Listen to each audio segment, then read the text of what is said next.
Okay. Oh, this to me, this next one is way more challenging than the inventory. Interest rates. What do you think is going to happen with interest rates? Everybody is dying to know. All right. So, I think interest rates are going to probably stabilize at this point. I mean, I don't think they're. So let me ask, in terms of stabilize, you think that they're going to be the exact same at the end of next year as they are now? I think they're going to probably be close. Okay. I think what we're going to see is they typically go down at the beginning of the year. That's like how it normally happens. And I think it's going to stabilize out right there. So I have no idea. Let's just face it. This is going to be a crapshoot. I mean, the Federal Reserve keeps on talking about increasing, but we're also seeing softening in the overall market. Yep. So I think everyone's talking about a soft landing and how that could potentially be happening. And we're starting to see a lot of the metrics start to, we were very nervous about that. And so there's been this kind of, are we going to have a hard landing where we're going to over tighten and go into a recession, or can we have a soft landing and have a really easy market? I think that's going to have a lot to do with the interest rates, though. So it's one of those predictors. It's going to be like consumer confidence. It could go either way, unfortunately, this year. So I'm, all of the economists that I've been following and we kind of listen to, and as you and I both always say, right? We are educated by people that this is all they do, right? Yes. We are smart enough to listen to really, really smart people. Yeah.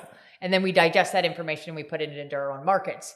And even think about how we've been advising, right? We think about all these mortgage products and stuff like that.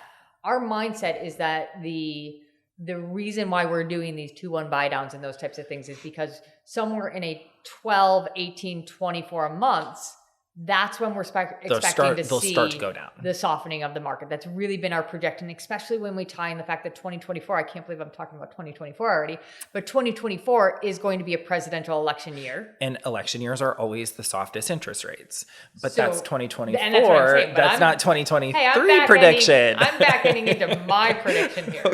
Okay. So in my mind, the way that we've been advising is that a significant decrease in this year's interest rates are not something that I'm thinking is going to happen at all. I think we're in total agreement on that.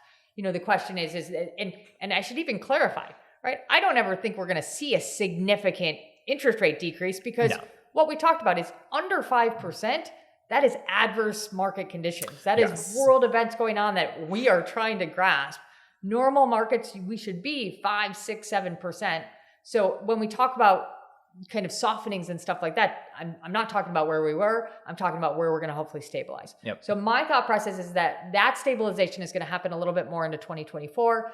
I think this year, what's going to be interesting with interest rates is I think it's going to feel very erratic. As I think that there's going to be more of what we've seen where it's like maybe not as severe, but I think we're going to go up, and then I think we're going to go down, and then I think we're going to go up, and then I think we're going to go down, and I think it's going to feel like a little bit of a roller coaster ride. But I think I'm in agreement with you that by the end of the year that we should be at a fairly similar spot to where we're starting. Yeah. Still a little bit elevated from where we want to be, but not. But I think it's going to be a bumpy road between here and there. Yeah, I mean, again, it's hard to predict, unfortunately. In previous where's years, that crystal ball again? In previous years, we've been able to predict it. I mean, again, pandemic, we were always like, it's going to raise, it's going to raise. Yep. But we were never like, it's going to raise significantly like we saw this last year. Yep. It was always like, it's going to raise like 0.5% or, something like that. And so I feel like this year it kind of threw a wrench in. And so now I feel like we're just going with the punches, knowing that the long-term goal is that it's going to be fine. No, I think that's a great way of putting it, is that we know enough of the economic factors that impact the interest rate. Yeah. And usually they're fairly subtle. Mm-hmm. This year awoke in our awareness to something very, very different. And now I think that's why we're both a little gun shy to say, whoa, what's happening next? Yeah. Just because of what we've gone through. But we also know, right, we're very understanding that the issues that were at hand last year are still very alive right now. And we're still dealing with those, and those are still going to be part of our discussions. Yeah, it's crazy. Okay, so interest rates, a little bit of a wild ride, but probably ending pretty close to where we're starting. Yeah, I agree.